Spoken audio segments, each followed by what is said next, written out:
There is more to come, folks. I do love hanging out with you guys and talking about all things Vedic culture. I have such a love for it. Now, who are we on next here? We're looking for Savitri.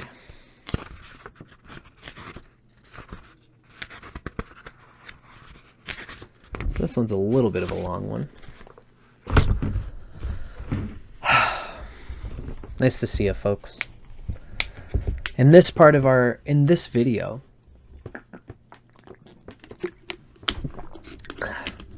we are going to be discussing the god, the deva of Hasta Nakshatra, which is, of course, Devasya Savitur. As we can see, when we look at the groupings of the devatas of the Nakshatras, Vishva Devas are their own category, so is Prajapati and so is Brahaspati. Then there's the Adityas, the Rudras, and the Vasus. The Vasus relate with the elements of essentially the minerals, in a way, of earth.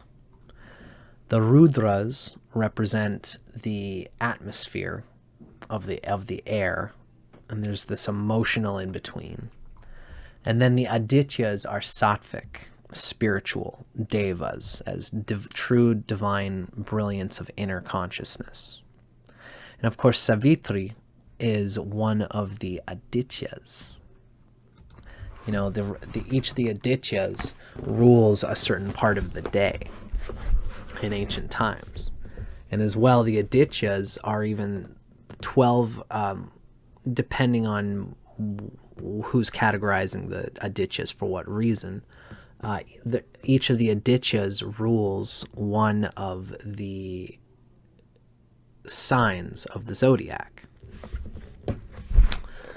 But here in our case, as we're talking about Nakshatras, Savitri is considered to be the Aditya, the Deva, ruling the rising sun, the rising time of the day, and therefore Savitri is very important to the rising of the soul, the awakening of the soul, and the awakening of consciousness to the wholeness that spirituality represents.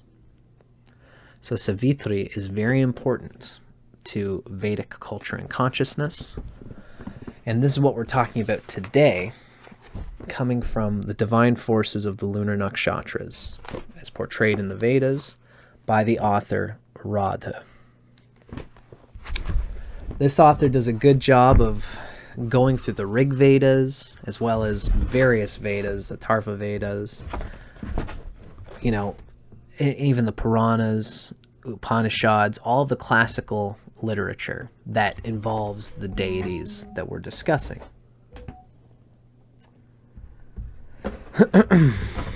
And we always have to keep in mind that this author is a sidereal author. She uses the sidereal signs.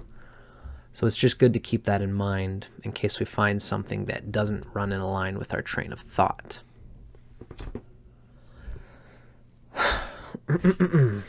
I'm going to just turn on the vent in my ceiling because I do find it a little bit chilly. Yeah.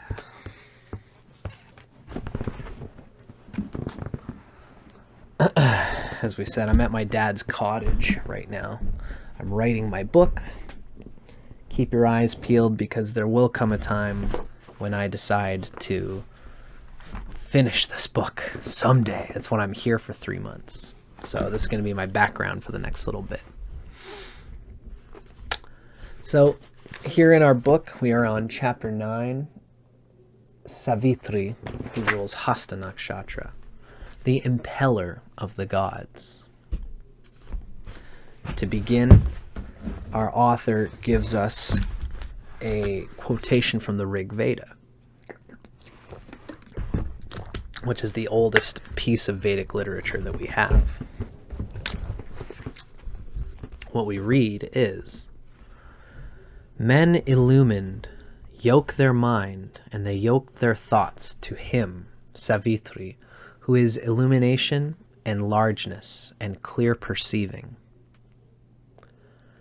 The Creator, the Supreme God, manifests heaven wholly, and his light pervades all as he follows the march of the dawn. It's Rig Veda, Mandala 5, Chapter 81. Now, to begin, the first little section, our author Radhe begins talking about the Savitri Gayatri, which is essentially the Gayatri mantra. And we basically have at least this chunk of it here. Tat Savitur Varenyam. This is basically it, but I'm going to add in what you're used to hearing at the beginning. So it's Om Boom Bhuva Svaha Tat Savitur Varenyam Bhargo Devasya Dhimahi Dio Yona Prachodayat. There's different ways of doing the melody for that, and I don't think I have it quite right, but this is just me reading it from our book here. So this very important mantra actually comes from the Rig Veda, Mandala 3, Chapter 62. And it basically says, Om, mineral, atmosphere, heaven. May we attain that excellent radiance of the god Savitri, so he may stimulate our visions. There are many different ways of defining that, and different people do it in different ways. But this is essentially it. May we attain that excellent radiance of the god Savitri. And as I've said, I often describe it that the darkness of unenlightenment is worthy of the illumination of enlightenment. That's why Savitri is the rising sun. There can't be a rising sun. What is it rising into? It's us. It's us in a state of unenlightenment at the present moment. It's always eternally not. The bliss is always eternally novel. Sat Chit Ananda. Ever unfurling, ever new bliss.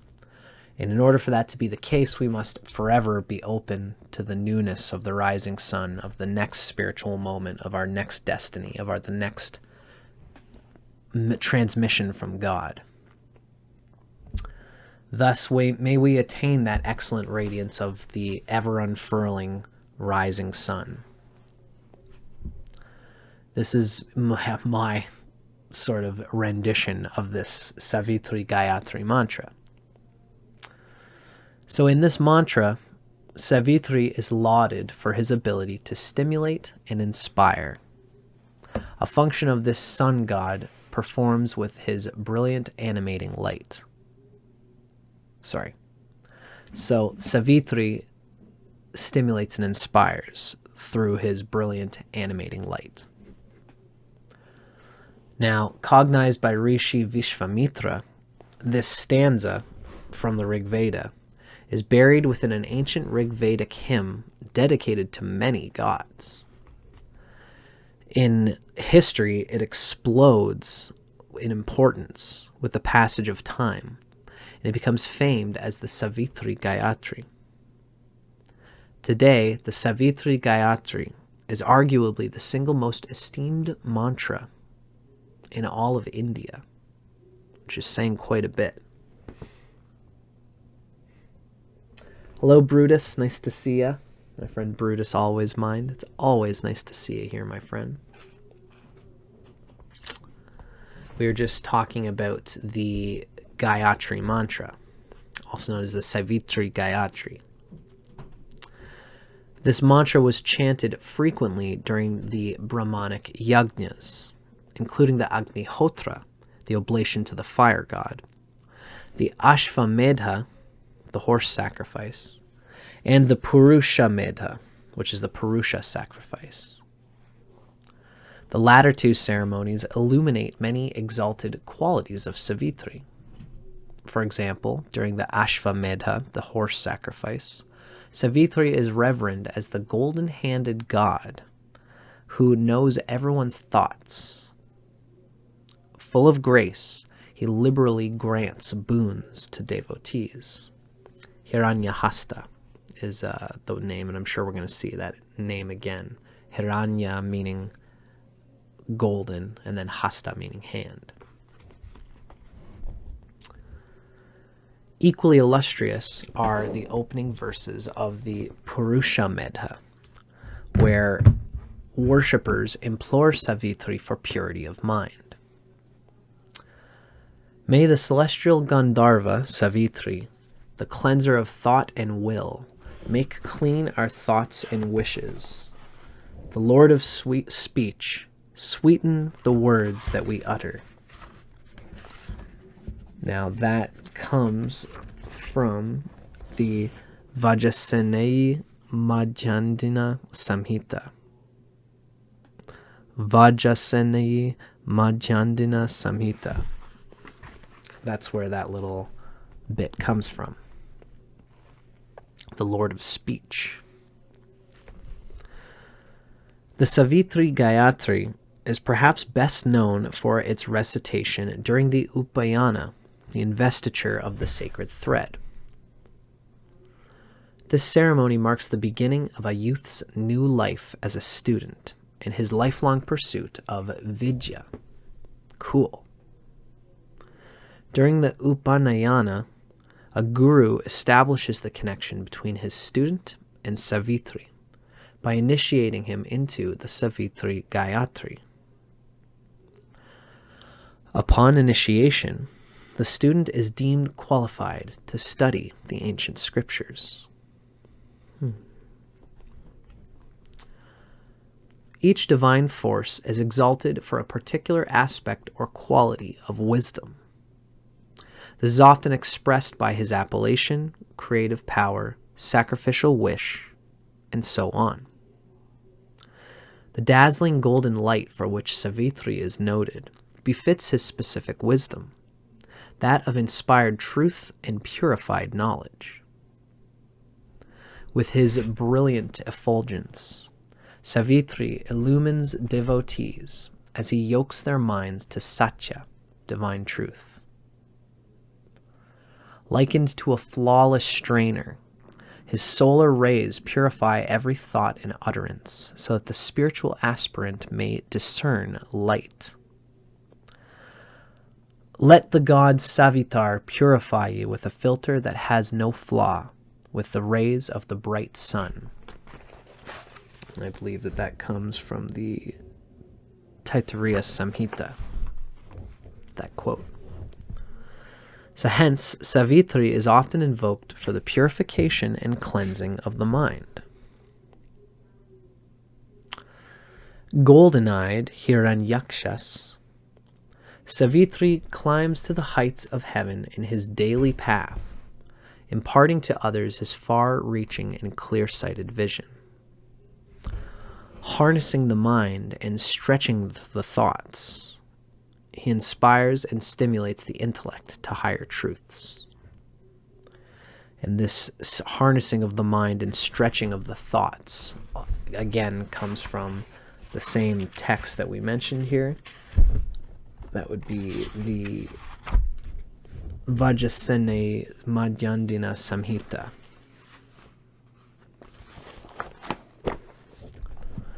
Now, in his dozen Rig Vedic hymns and nearly 200 invocations, Savitri is often depicted as the early rising sun that enlivens the phenomenal world and displays the beauty and bounty bestowed upon mankind.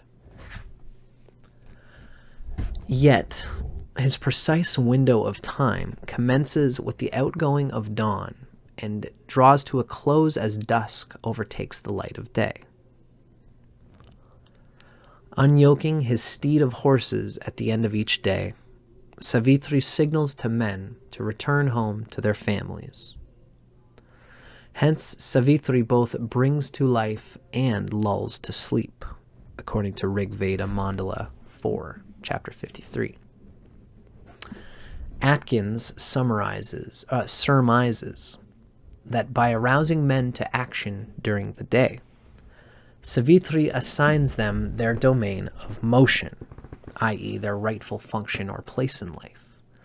And by bringing to a close all motion at the end of the day, he also assigns them their rightful stations, i.e. their resting place. There's a book called Rig Veda 238, a problem hymn. And so there obviously is some interesting confusion and deluge there. That's given as a footnote. So our next section here, we're looking at Savitri's sacrificial function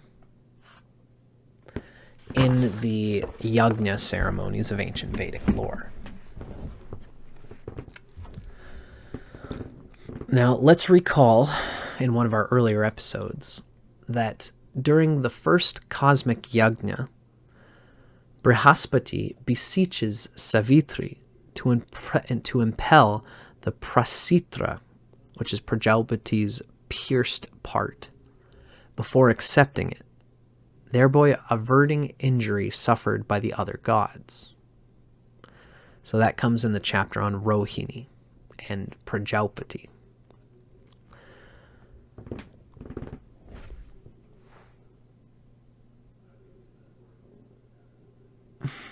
So henceforth, priests implore Savitri to consecrate the sacrificial oblation.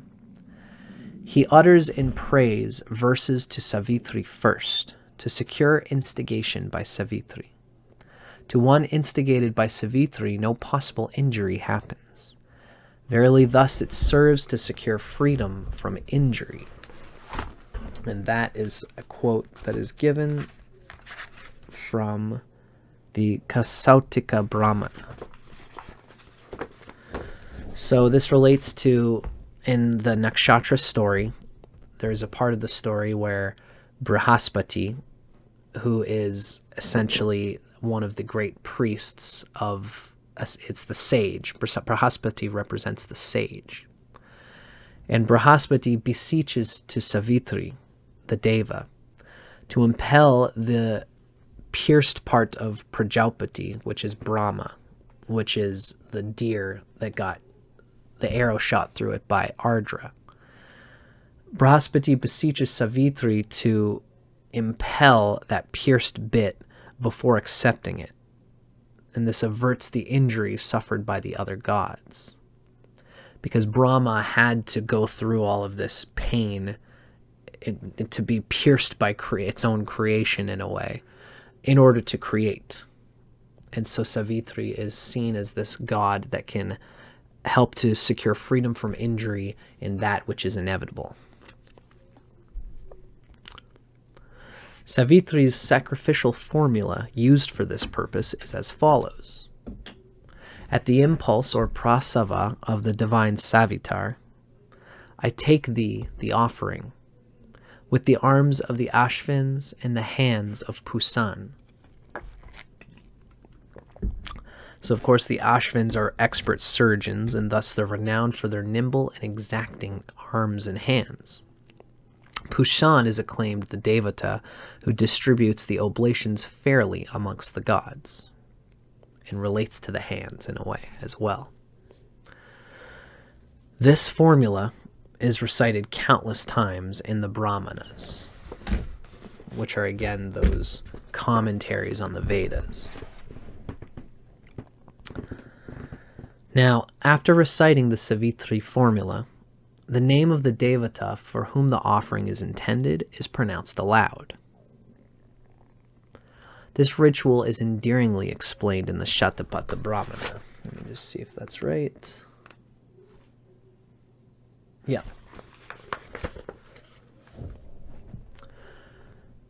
When the Advaryu, the priest, is about to make the oblation, all the gods draw near to him, thinking, my name he will choose, my name he will choose. And among them who are thus gathered together, he thereby establishes concord by specifying the chosen gods. Goes to show you how important the Vedic yajna ceremony and the priest is in the conveyance of the whole cosmology of the cosmos, because the devas have humanity for their expression, right? Now, importantly, Scripture provides an additional explanation for this sacrificial protocol. This also comes from the Shatapatha Brahmana. Whichever deities are chosen, they consider it as an obligation that they are bound to fulfill whatever wish he entertains whilst they take the oblation. And for that reason also he announces it to the deity, the priest. So, what is Savitri's sacrificial function? Savitri's name is derived from the Sanskrit root su. That's S with a U and a little line on the top of the U. Su, and this means to impel, to appoint, or to consecrate. We have a footnote here that says, according to an author called Ganda, in his book The Functions and Significance of Gold in the Veda, the name of the god Savitar is indicative of his function. Savitar is the god who sets in motion, impels, stimulates, arouses, vivifies, which is a true meaning of su. And this verb, su, and its compounds, especially prasu, and related nouns, including sava. Sava means impulse, instigation, etc. It's stimulation, impulse, and a furtherance. So su, sava, prasava, these are constantly used to denote some action in connection with Savitri and Savita. Savitar is how it's said here. So Savitri's name is derived from the Sanskrit root su, which is to impel, to appoint, to concentrate, to instigate, to give impulse to. So thus he's named for his action of impulsion. For example, during the Asheville, the horse sacrifice ceremony, Savitri invigorates the horse to go forth on his annual journey and quickens him to the finish line. In other sacrificial settings, Savitri speeds the sacrifice on, sets into motion the sacrificial ceremony, and inspires and quickens the prayers of the Yajamana. Embracing heaven and earth with his wide-extending arms, or rays, Savitri gives impetus to all creation. Hence, his sacrificial wish is to serve as the impeller of the gods. And in Taittiriya Brahmana, in one of the latter commentaries, we read, Savitar desired, may the gods have faith in me, that may I be the impeller of them. He offered that well-known sacrificial cake, served on 12 potsherds, and made of rice grains that are ripening quickly in the rainy season, to Savitar, to himself, and to Hasta, who is his Nakshatra. Consequently, the gods had faith in him, and he became the impeller of them. It's interesting that... let me see if I'm missing anything here. So, yeah. It's interestingly, during the Rajasuya, the anointment of a king ceremony, 8 divine instigators are beckoned to quicken the king for unrivaled sovereignty and prosperous lordship. As expected, Savitri is head of the divine instigators, and thus he is offered the first oblation. For Savitri Satyaprasava, whose stimulating impulse is true, he prepares a cake from fast-grown rice on either 12, Savitri being one of the 12 adityas, or 8, Savitri being one of the 8 divine instigators. So for Savitri Satyaprasava, the king prepares a cake from fast-grown rice on either 12 or 8 potsherds. For Savitri is the impeller of the gods. And thus the king, during this ceremony, thinks, May I be quickened and impelled by Savitri. Throughout this whole process, this whole ritual brings this quickening, this acuity that we know of Hasta Nakshatra into a king. And that fact comes from the Satapatha Brahmana. Now we read a note which says that fast-grown rice is rice which has sprung up again and ripens very rapidly. This description is indicative of Savitri's function of quickening, bring it to the top as ergonomically and efficiently as possible. Very cool. The other divine instigators are, let me just make sure I can see my chat. The other divine instigators are Agni Grahapati, master of the household fire, Soma Vanaspati, the wood or tree lord, Brahaspati Vak, lord of Brahman,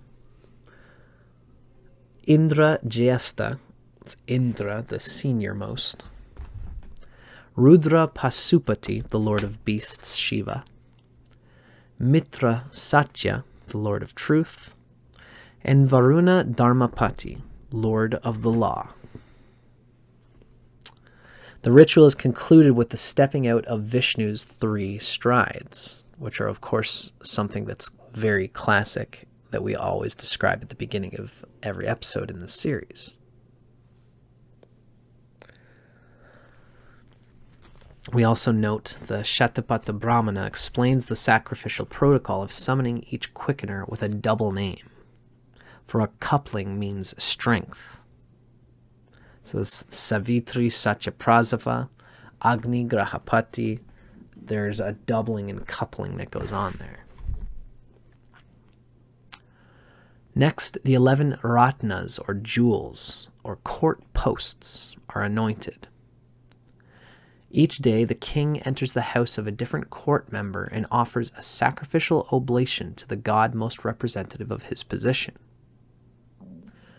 This ritual is believed to unite the king and the newly anointed personnel as an inseparable pair, and all the court officials as an indivisible whole. Very cool. Savitri receives an oblation on behalf of the Kshatri, the coachman, since the coachman is responsible for impelling the horses forward. We get another footnote here where we read that as the Kshatri, Savitri's sacrificial fee is a reddish-white draft bullock. For Savitar is he that burns yonder, and he, the sun, indeed moves along. And the draft bullock also moves along when yoked. As to why it's a reddish-white one, reddish-white is indeed is the disk of the sun, both in rising and in setting. So that's why that sacrificial fee given by Savitri is reddish-white. Just very interesting how all of this is connected so much to natural phenomena in the day.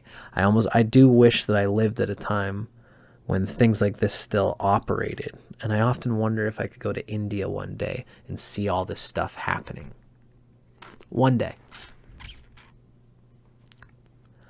The list of court jewels, their sequence, and devata associations vary by text.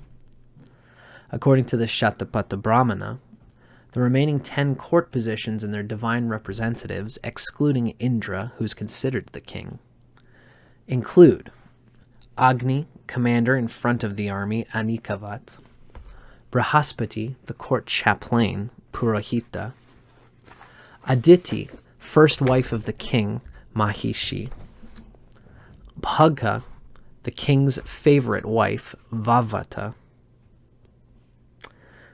Here, Bhagha, which represents loveliness and amorous pleasure, is differentiated from the ruler of Uttara Falguni and is considered even a woman, where Bhagha of Uttara Falguni is a man. Next, we have Nirti, disliked or despised wife, Parivrikriti. Then we have Rudras, the village leader, Gramani. We have Varuna, who's the court minstrel or chronicler, Suta. And we have the Ashvins, the charioteers, the Sangrahitris. Two more left, actually. We have Pushan, one who deals out portions, the distributor, known as Bhagaduga. And 10, we have Rudra, the king of the Rudras, the superintendent of the gambling table, Akshavapa, as well as the butcher, Govikarta. As explained in their individual chapters, each court position befits the nature of its corresponding devata. And this is how kings used to be chosen and how they would, part of the important operation of the king in ancient times, which is really quite cool. The next subject is Hiranyahasta, the golden-handed god, referring to Savitri. Unlike Mother Aditi, whose sole Rigvedic physical features are her loving arms and wide-extending lap, Savitri is extensively anthropomorphized. Befitting this sun god, nearly all his attributes are described as Hiranyarupa, or golden in form. His most frequently cited epithet is Hiranyahasta, the golden-handed. This golden-handed, fair-fingered Aditya is acclaimed as most skillful. Just as Vishnu imprints the universe with his 3 footprints, Savitri imprints the world with his fingerprints. The prints of Savitri's finger is widely visible over the extent of the earth, according to the Rig Veda. Symbolic of this, Savitri's golden hands are touted as flawless. The means by which Savitri's hands become golden is explained in the Kausitaki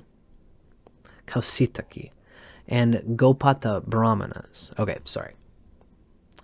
The means by which Savitri's hands become golden is explained in the Kausitaki and Gopata Brahmanas. During the first cosmic sacrifice, Prajapati's severed part is offered to Savitri, who, forgetting to impel the offering, loses both hands. The gods replace Savitri's severed hands with golden ones. You can see more about that in the chapter on Prajapati.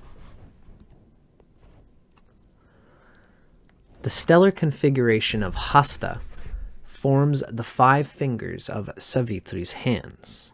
Savitri's hand, rather. The hand is the means by which wealth is gained. Bhattaphaskara, who's a commentator on the Nakshatras, explains that Hasta's foundation above is the setting in motion or impelling of all things. Its foundation below is the receiving or acquiring, the getting of gain. And its Shakti is the ability to acquire with the hand, Hastasthaniya. According to Bhattaphaskara, if these 3 coincide, the hand will hold the gain. It's the setting in motion of all things, it's the receiving or getting of gain, and the ability to acquire with the hand. If all of these are in place, then the hand will hold the gain. Savitri is also famed as Hiranyabahu, the golden-armed, with golden outstretched arms extending from heaven to earth. Savitri arouses, cherishes, and delights all living creatures. May the Lord of Illumination, Savitri, the Sun divine, stretch forth his golden, well-built arms like an orator. He rises from the ends of the earth, ascends to the summit of the day, and moving along, delights everything that exists. It's Vedas, Rig Veda, Mandala 6, Chapter 7. Many Rig Vedic devatas are adorned in golden ornaments. The Rudras carry golden weapons, the Ashvins ride upon a golden chariot, and Pushan is carried in a golden ship. Bhaga doles out gold, while Ushas is golden-hued. Agni is golden-flamed, and along with Prajapati has vital seeds or semen of gold. Still, no other devata possesses as many golden features as does Savitri. In addition to his golden hands and arms, Savitri is golden-tongued, golden-jawed, golden-haired, and decked in a golden mail. He even sports a golden tuft, which I believe is his hair. Or, I don't know. I don't know what that means by tuft. This swift, restless courser mounts the heights of the sky on a well-decorated golden chariot, furnished with golden yokes, and drawn by 7 white-footed bay steeds. It's Rig Veda, Mandala 1, Chapter 35. Savitri's chariot symbolizes his swift and dynamic nature and his ability to reach a goal by the most direct path. Something useful to the nature of the Hasta Native is going as the crow flies in the most direct path. In ancient civilizations, gold is a symbol of eternity. Its unchanging nature means that it maintains its purity, radiant luster, and preciousness forever.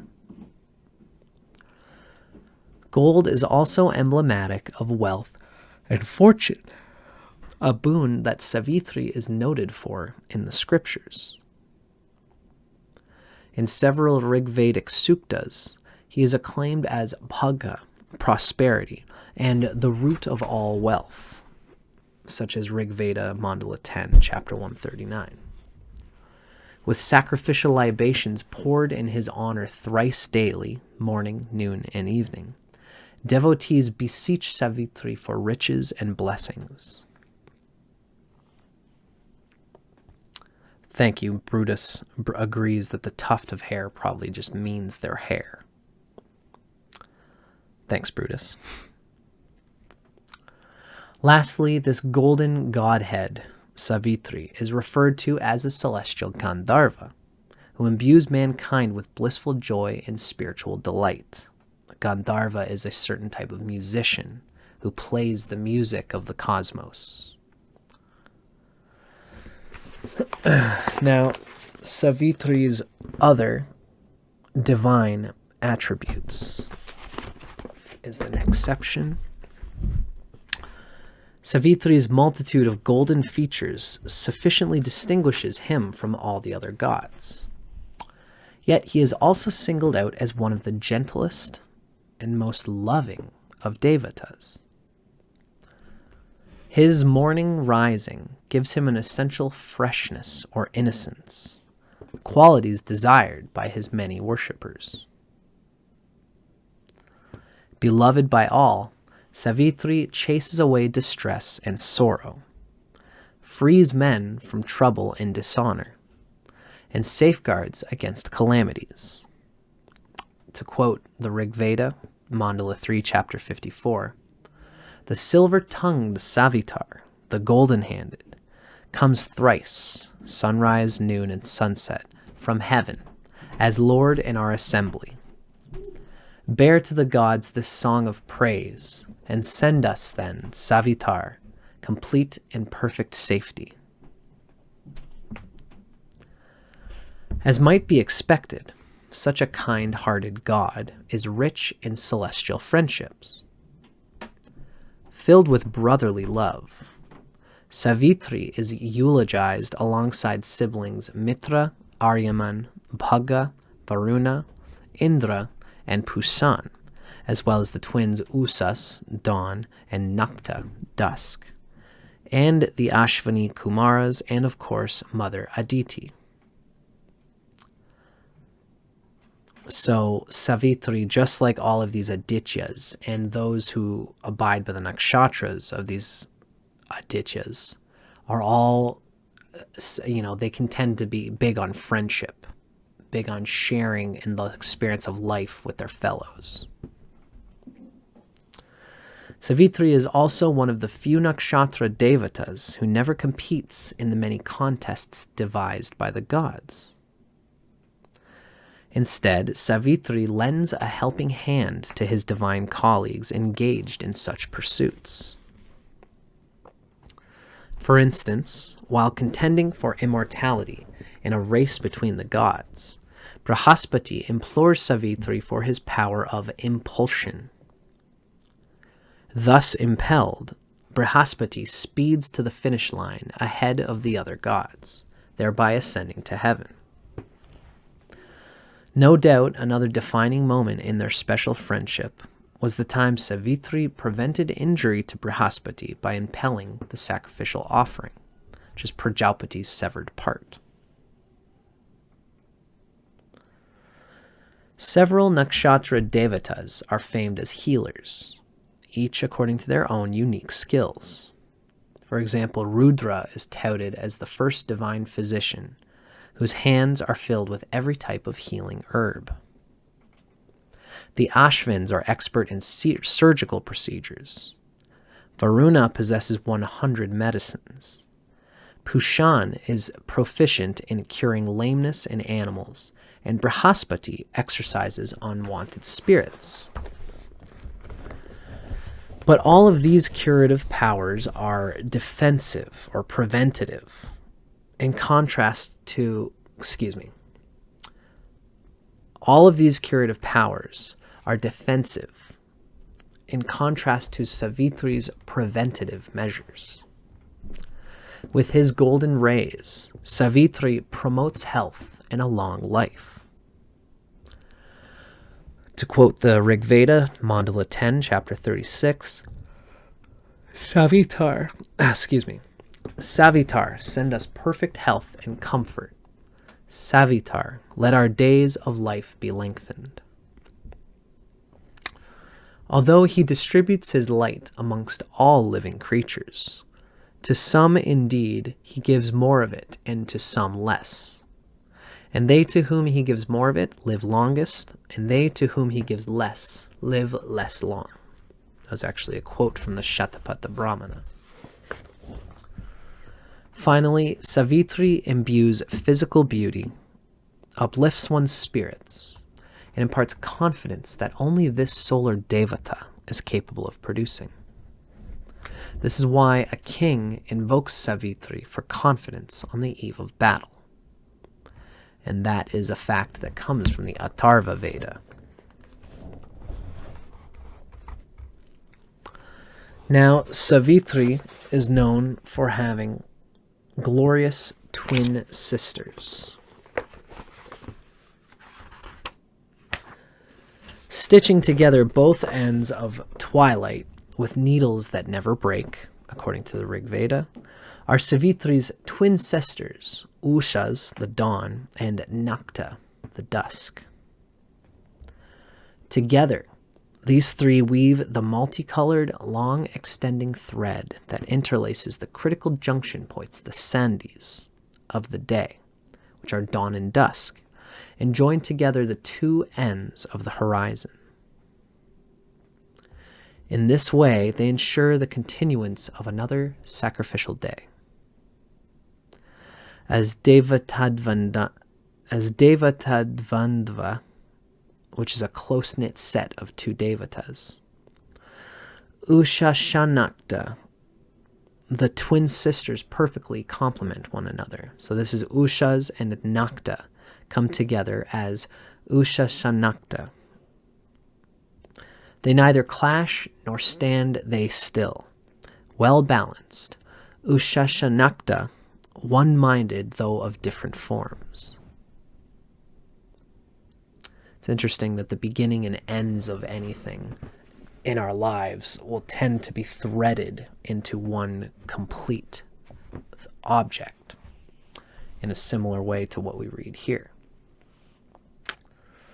Now Savitri's glorious sisters arise from the rays of his disk.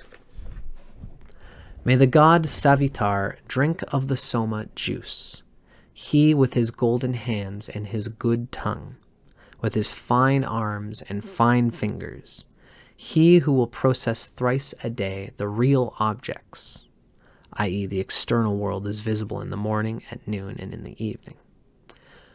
He who produced the two treasures of wealth, the two loving sisters, night and dawn.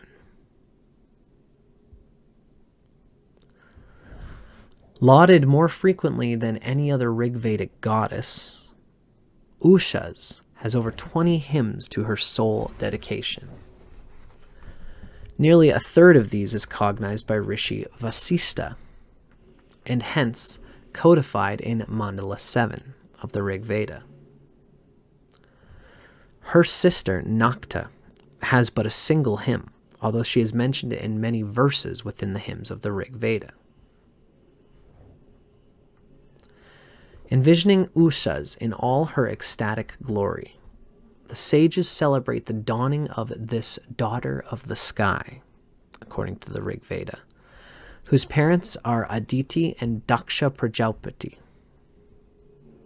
Brahma, attracting the longing gaze of men and gods alike.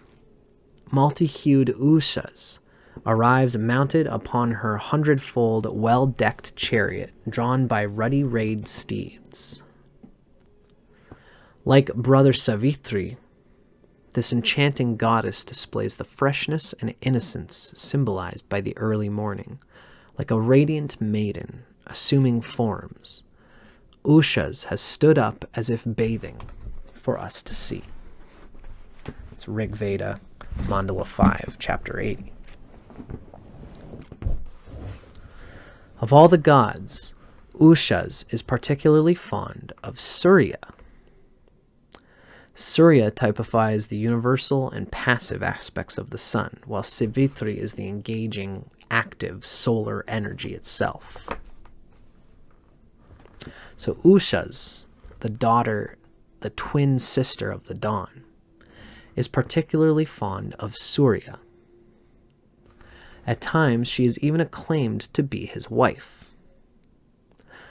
Like a girl with form resplendent, thou goest, O goddess, to the god Surya, who desires thee. A maiden smiling in the east towards him, shining forth, thou displayest to him thy breasts. Weaving her web of light anew each morning, Usha is born again and again. Beautiful.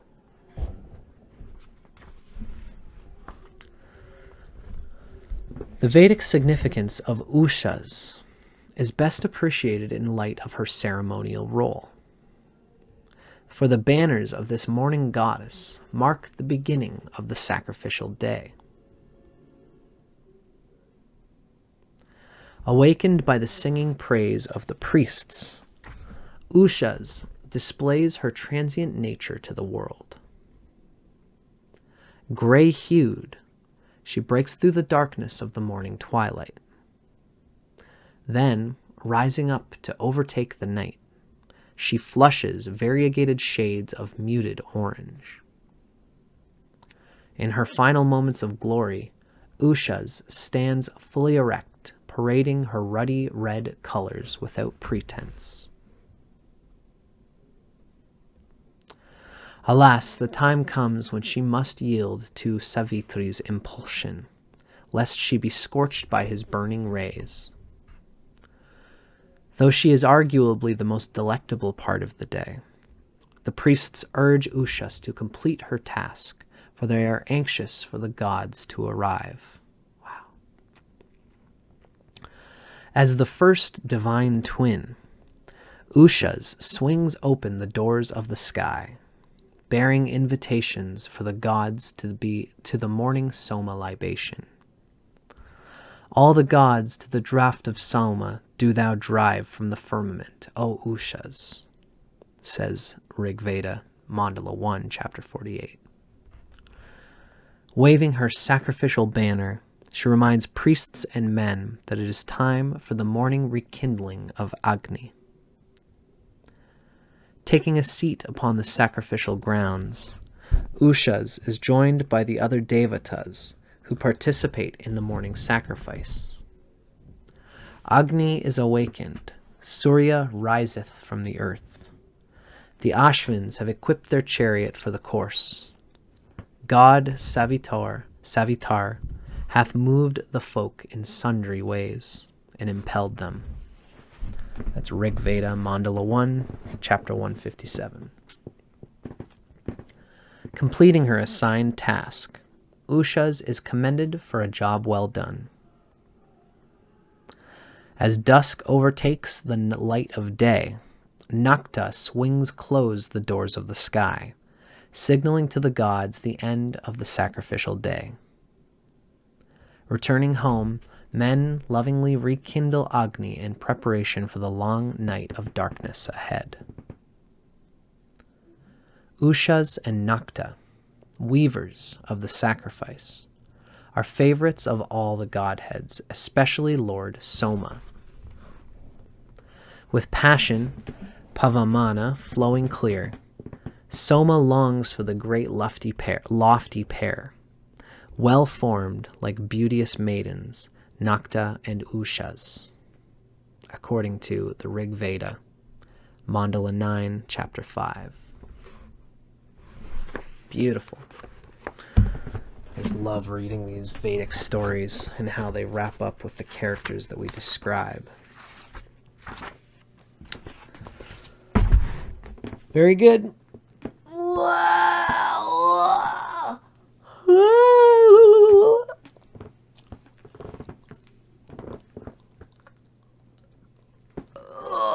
That was cool.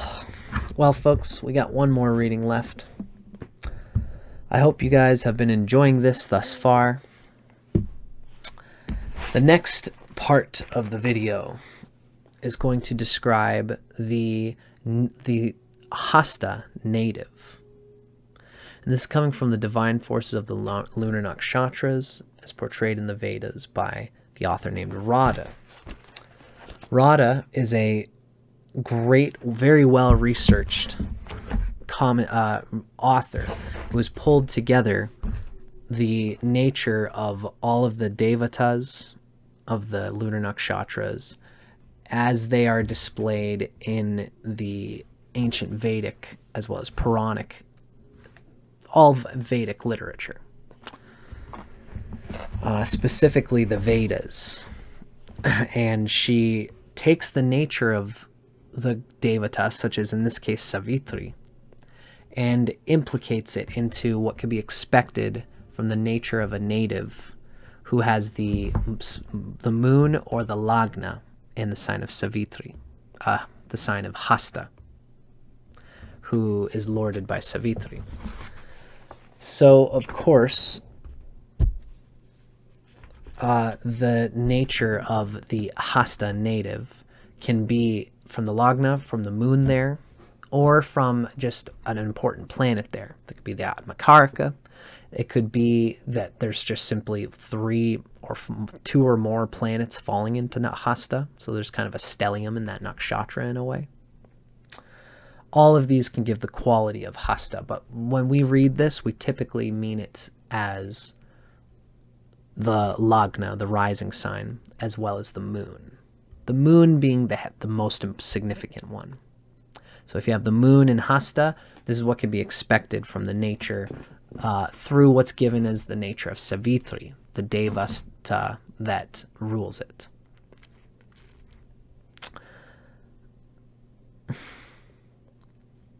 Hello, Kimchi. My friend Kimchi has been watching my videos with their friend since way back, and I'm so glad to see that you've been enjoying Kimchi and that you and your friend have been hanging out with me all this time. Thank you so much for being a part of this. The energy of other people just makes the bliss of Vedic consciousness and culture, that much more meaningful to me. So thank you for being a part of it, Kimchi. How sweet. Okay, let's talk about the Hasta Native. Associated with one of the most powerful mantras, which is the Savitri Gayatri, or the Gayatri mantra. For the study of wisdom, this nakshatra confers on its native a strong attraction to spiritual knowledge. And this is something we've already mentioned. The person with Hasta, the Hasta native, is going to have a strong attraction and an interest in spiritual knowledge. Just as with Pushya Nakshatra, this native's journey towards enlightenment is likely to include initiation from a guru. Pushya has Brihaspati for its god. So, as the god Savitri represents enlightenment, essentially, the whole meaning and purpose of Savitri is the rising sun of the perennial, ever-evolving bliss of self-realization. So it makes sense that there would be an attraction to spiritual knowledge, and might even, the natives' journey towards enlightenment might include initiation from some kind of guru. Nothing less should be expected from one born under a nakshatra classified by Jyotish Shastra as divine, deva, and with the aim of spiritual liberation, moksha. It's really the deepest meaning and purpose of Hasta, using the hand allowing the hand to be the channel of Savitur, of enlightenment, of true Brahmana, self-realized consciousness, and to put one's things in order in this incarnation such that moksha can come about. As with all nakshatras, however, the actual manifestation of these lofty qualities is dependent on other confluent factors in the birth chart and in the soul. And it makes, I'd like to mention again that I have a friend who I know who has the moon in Hasta, and they happen to be a Kundalini practitioner. They've gotten into a certain camp of Kundalini practice, and they are doing they are teaching this yoga, and it's a very specific, niche, nuanced path that they had to get into through the guidance of a teacher who acted almost as a sort of guru for them. So this is just more to the same point. My friend Kimchi has asked, could I do a Q&A someday? Yes, Kimchi, I will. Of course, if you have any specific questions related to what we're talking about today, you can always feel free to ask.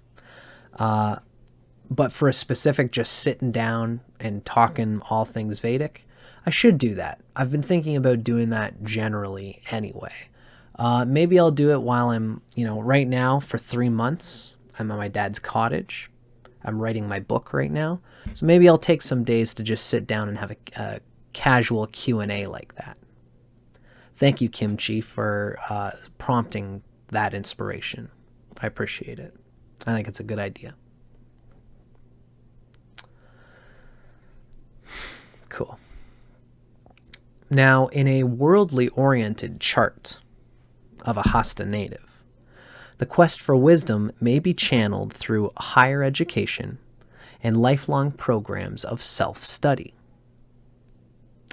An example is Bill Clinton, who had the Lagna, Mars, and Venus in Hasta, according to this author, who directed his abundance of Hasta energy towards earning advanced degrees.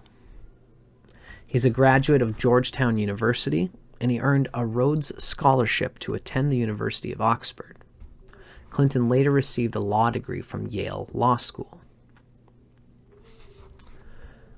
Now, with its faculty of purification, Savitri repeatedly cleanses the thoughts of devotees, enabling the mind to be a vehicle for wisdom.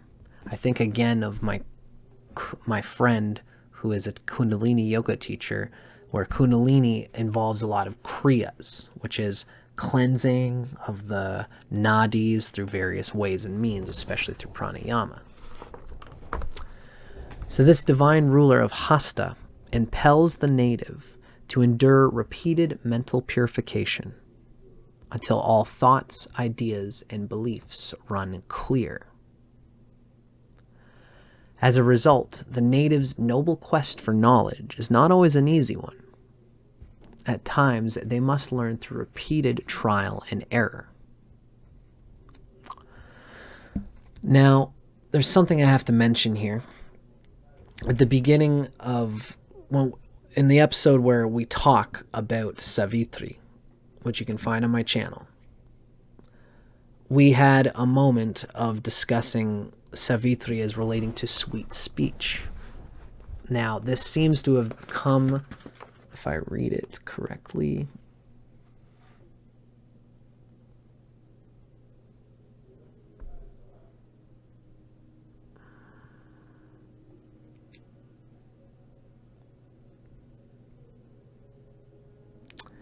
dang, I'm not going to be able to find where I saw it. But needless to say, there is mention of Savitri as having a purity of mind and as a lord of sweet speech, whom one can pray to in order to sweeten the speech that they utter. Now that actually comes not from Vedic literature, but from one of the texts mentioned as the Vajasaneyi Madhyandina Samhita. So it's one of the Samhitas. So there is an inference that Hasta Nakshatra natives can have a sweetness of speech in some ways or fashions. But the author here, I think it's possible that there's a distortion through history, which comes from the author mentioning that Mercury is exalted in Hasta because Mercury in the sidereal tradition, Virgo in the sidereal tradition, it holds Hasta. But of course, I'm a tropical Vedic astrologer, so I wouldn't necessarily say that the sweetness of speech is something that is inherently conveyed through Savitri because of that reason.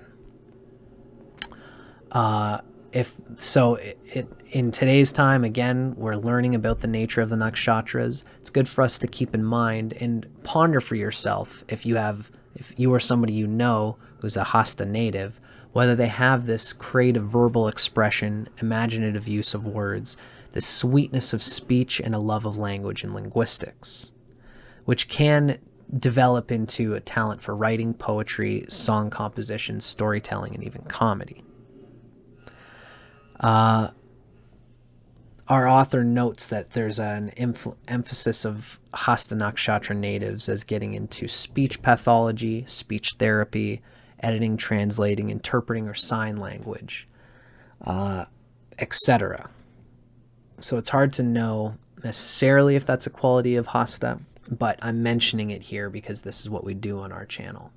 We take the knowledge that we can and try to discern it, see if it relates to the inherent quality of the nakshatra that we've given in the Taittiriya Brahmana Nakshatra Sutra. Now, moving on. Famed as Hiranyahasta, the golden-handed one, Savitri also promotes manual dexterity, of course. So depending on the nature of the graha or planet occupying Hasta, there could be indicated proficiencies in technical crafts, especially through Saturn and Mars. Sort of systemic technical crafts, as well as artistry, having Venus in Hasta, or especially music, having the moon or Venus in Hasta, as well as acts of magic, having Rahu or Ketu in Hasta. There's mention, for example, if the third Bhavesha, of course, Bhavesha is the third lord. So, for example, for a Leo rising, Libra rules the third sign from Leo. So, Venus is the third Bhavesha for a Leo. For Sagittarius, Aquarius is the third sign from Sagittarius. So, Aquarius being ruled by Saturn, Saturn would be the third Bhavesha, the third lord for Sagittarius, right? So, if the third lord, the third Bhavesha, which represents the hands, by the way, the third house signifies hands. So if the third lord occupies Hasta Nakshatra, and this falls into the sixth house of healing, then look to healing modalities that make use of the hands, such as Reiki or massage work. If the 10th lord of career occupies the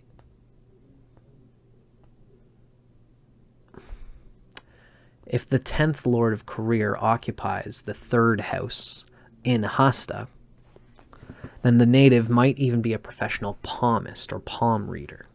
This is just going to give examples of what can be expected from the technical manual dexterity and intelligence of a Hasta native. Or with someone with a house lord falling into Hasta, which is also interesting to contemplate. Of particular importance is the self-sufficient nature of the native. Hasta's Shakti of Hastastaniya, the ability to obtain gains with one's own hands, provides great self-reliance. So self-reliance, resourcefulness are a key to the Hasta native nature. There is a certain youthfulness or innocence in the native's appearance. This is complemented by physical attractiveness, best described as refreshing. These qualities reflect the early morning sun, as well as Ushas and Night, who are the twin sisters that bring in the dawn in the Vedic cosmology. Just like the animating morning sunlight that enlivens all creatures, the presence of the Hasta native illuminates, inspires, and stimulates those around them. At times theatrical in expression, their exuberance for life bubbles up from an endless supply of energy. Likewise, there is quickness in action and constant physical or mental activity for the Hasta native. Such tendencies can be attributed to Savitri's faculty of enlivening and impelling, and Hasta's Jyotisha quality of Kshipra, which was already seen as quickness or lightness, swiftness. Now, I'm just going to quickly read this. Yeah, this makes sense. The poster child for Hasta is Sherry Lewis. So this is somebody who is very much Hasta Nakshatra. This is a person who has the Lagna, the rising sign, and the moon falling into Hasta Nakshatra. Sherry Lewis is a ventriloquist, a comedian, and a puppeteer. Sherry Lewis displayed a unique gift with both voice and hands. With her refreshing and chaste persona and her brilliant sun-red hair, Lewis became famous for her show Lamb Chop, loved by children of all ages. Even the main character of the show, Lamb Chop, displays the innocence and animated qualities of Hasta. Prior to Lamb Chop, Lewis hosted the Cartoon Club, where she entertained children with stories, arts and crafts, tricks, and games. By the age of 13, Lewis was already performing magic acts with her hands and was adept at juggling, baton twirling, and piano. Very cool. Now, the Hasta native excels at those sports requiring a quick hand, such as tennis, racquetball, or ping pong, as well as sports and games that involve a quick mind. Mind-bending games, chess, and competitive video games. The Hasta Native's motivation is a desire for competence and skill rather than the need to compete per se. They're more motivated by being competent and having a skill and talent that they can sharpen and carve through competition. Competition is a secondary motivation, if at all. Indeed, under most circumstances, this native actually shies away from competitive arenas, preferring to orchestrate the actions of others, just as Savitri and his 2 golden-rayed arms orchestrate the daytime activities of men, just as Savitri in the Vedas, as we've already read, didn't get into the actions or the competitions of the other gods, but it was orchestrating them. So, rarely found bullying their way through life, the Hasta Nakshatra native uses charm rather than brawn as a survival technique. It's working smarter, not harder. Should Hasta be afflicted, this native's amiable ways may cover up a tendency to manipulate others for personal gain.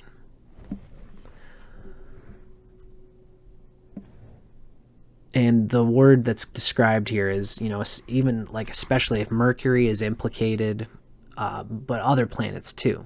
Planets negatively implicated in Hasta might resort to such tactics as cooking the books for financial gains. Now, Bill Clinton, known for his political sex scandal with Lewinsky, had Venus in Hasta, afflicted by Mars also being in Hasta. And Saturn, I guess, was also in Hasta. Is that right?